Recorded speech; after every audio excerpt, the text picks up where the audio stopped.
खुदावंद का खादिम होते हुए आप सबकी खिदमत में इस्लाम अर्ज करता हूँ और इस पाक मुबारक जुमे के वक्त खुदावंद की मसलूबियत के वक्त जो कलमात पेश किए गए, उसकी ज़ुबान मुबारक से निकला हुआ दूसरा कलमा जो है खास तौर पर फिरदौस का वादा है। और मसीह की सलीब का मंजर जो है, जब मसीह खुदावंद सलीब पर लटकाए गए तो उनके दाएं बाएं दो मुजरम भी उसके साथ सलीब पर लटकाए गए थे। मुकद्दस लूका के इंजीली बयान में ये वाक़या बयान किया गया है 23वें बाब की 39 से 43वीं आयत तक। एक मुजरम जो था वो यीशु की तौहीन करता है, लेकिन दूसरा अपने गुनाह को तस्लीम करता है और ईमान के साथ कहता है, आए यीशु, जब तू अपनी बादशाही में आए तो मुझे याद करना। ये अल्फाज एक गहरी रूहानी हकीकत को जाहिर करते हैं। ये शख्स ना कोई मजहबी पेशवा था और ना ही उसके पास नेक ईमाल का जखीरा था, लेकिन उसके दिल में ईमान पैदा हुआ। उसने अपनी शख्सियत को जो गुनाह में लिपटी हुई थी उसको तस्लीम करता है और खुदावंद मसीह को बेगुनाह कहता है और उसको उसकी पाकीज़गी के साथ पहचानता है और खास तौर पर उसकी आने वाली बादशाहत पर मुकम्मल भरोसा और यकीन करता है।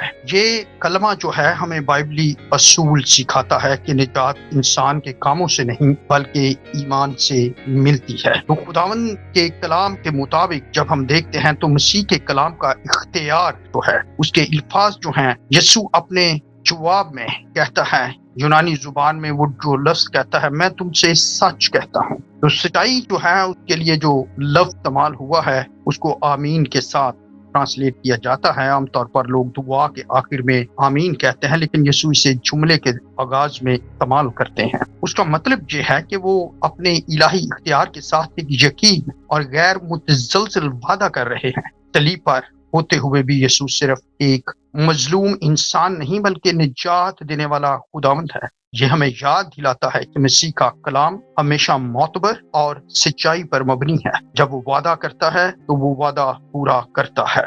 तीसरा पॉइंट जो है, मैं इस कलमे के मुताबिक ये कहता हूँ कि निजात जो है वो खुदा के फजल के वसीले से है। सलीब पर मौजूद मुजरम के पास निजात हासिल करने के लिए कोई ज़ाहिरी मौका नहीं था। वो हमेशा इसको इस तरह से नहीं लेता था कि मैं बपतिस्मा लूंगा तो मैं निजात पाऊंगा। इबादत में शामिल वो नहीं हो सकता था, ना ही अपनी जिंदगी को दुरुस्त करने के लिए उसके पास बहुत ज्यादा वक्त दरकार था। फिर भी यीशु ने उसे फिरदौस का वादा दिया। उससे वाज़े होता है कि निजात इंसान के ईमाल से नहीं बल्कि खुदा के फजल से मिलती है।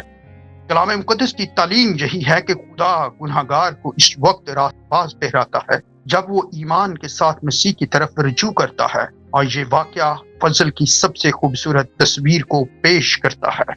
मेरा चौथा पॉइंट जो है इस कलमे में फिरदौस का वादा जो खुदावंद ने किया कि यीशु ने कहा, आज ही तू मेरे साथ फिरदौस में होगा। लफ्ज फिरदौस यूनानी लफ्ज से मुश्तहिक है निकला है, जिसका मतलब एक खूबसूरत शाही बाग है। ये तस्वर हमें इस बाग की याद दिलाता है जिसका जिक्र जो है वो खास तौर पर पैदाइश की किताब से मिलता है, जहाँ इंसान के साथ कामिल रफाकत में खुदा बजाते खुद रहता था। गुनाह ने इंसान को इस रफाकत से जुदा कर दिया, आइसोलेट किया।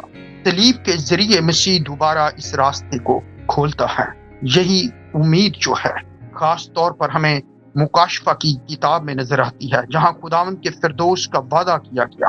5वें नंबर पर मैं समझता हूं कि आज का जो लफ्ज है खास अहमियत को, अर्जेंसी को पैदा करता है, जो यूनानी जुबान का मतलब है कि फौरी और मौजूदा वक्त को जाहिर करते हुए खुदावंद ने ये बयान किया कि आज तू मेरे साथ फिरदौस में होगा। तो ये हमें सिखाता है कि खुदा की निजात अभी और इसी वक्त दस्तयाब है।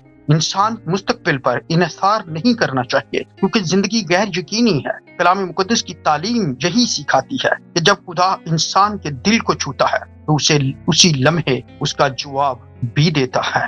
सलीब का ये दूसरा कलमा आज भी हमारे लिए गहरा पैगाम रखता है। पहला पैगाम आज ही सिखाता है, आए हम आज ही सीखें। इस मुजरम ने अपने गुनाह को माना। निजात की इब्तिदा भी इसी जगह से होती है। दूसरा, मसीह पर ईमान रखें। इस शख्स ने आखिरी लम्हे में भी यीशु को बादशाह तस्लीम किया।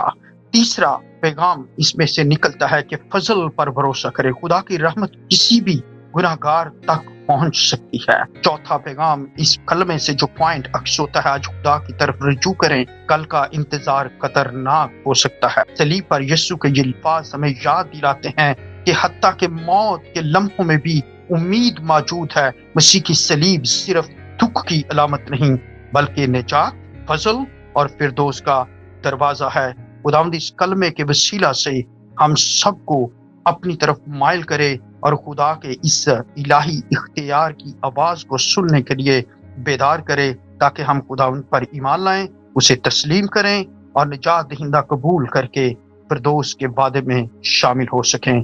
खुदावंद आपके साथ हो। God bless you.